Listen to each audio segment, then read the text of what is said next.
Hello everyone, এটা কি বলেন তো? এটা হচ্ছে মিষ্টি কুমড়া। এটা আমি কি করব?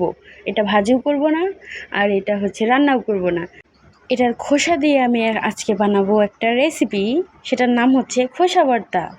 তো ফার্স্টে আমি হচ্ছে মিষ্টি কুমড়াগুলো কেটে নেব। মানে মিষ্টি কুমড়া কেটে এটার ভিতর থেকে হচ্ছে খোসাটা ছাড়িয়ে নেব। তো এটা অনেক অনেক অনেক শক্ত ছিল, তো যার জন্য ভালোভাবে খোসা ছাড়াতে পারছিলাম না। যতটুকু পেরেছি ততটুকুই করেছি। তো এই যে আমি 2টা পিস করে নিয়েছি, এখান থেকে খোসা বের করব। তো এই যেখান থেকে খোসা বের করতেছি, এত শক্ত ছিল এটা, মানে ছাড়ানোটা খুব কষ্টকর হয়ে যাচ্ছিল। তাও আমি এই যে ছাড়াইলাম। এই যে এই কয়টা করছি, বেশি লাগবো না, অল্প হলে হবে। তো এখানে লাগবে হচ্ছে রসুন, কাঁচামরিচ আর হচ্ছে খোসা। এটা ভালোভাবে আমি ধুয়ে নেব। তো ভালোভাবে ধুয়ে নেওয়ার পর এটা হচ্ছে আমি তেলে ভেজে নেব সবগুলো একটা একটা করে। সর্বপ্রথম হচ্ছে মিষ্টি কুমড়া চোচাগুলো সিদ্ধ করে নেব। তো এই যে আমি সিদ্ধ করতে বসিয়ে দিয়েছি। তো এই যে আমার মিষ্টি কুমড়া চুচা প্রায় সিদ্ধ হয়ে এসেছে। কিছুক্ষণ সিদ্ধ করলেই কিন্তু এটা সিদ্ধ হয়ে যায়। তো তারপর হচ্ছে আমি এখানে কাঁচামরিচ আর রসুনটা ভেজে নেব।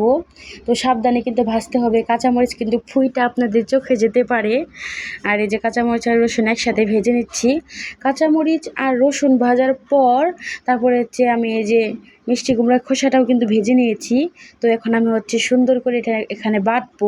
তো আমি ক্যামেরা অন করে তো বাটাবাটি করতে পারবো না, তো আমি এখন ক্যামেরাটা অফ করে বাটাবাটি করব। তো এই যে তৈরি হয়ে গেল আমার মিষ্টি কুমড়ার খোসা ভর্তা। তো আমাদের এদিকে সবাই বাটা বলে। তো এটার টেস্ট কিন্তু অনেক মজা, কিন্তু আমার হাত জ্বলতেছে কারণ এখানে মরিচ ছিল, বাটাবাটি করছি। তো ভিডিওটা এই পর্যন্ত। ভালো লাগলে লাইক, কমেন্ট, সাবস্ক্রাইব করবেন। আল্লাহ হাফেজ।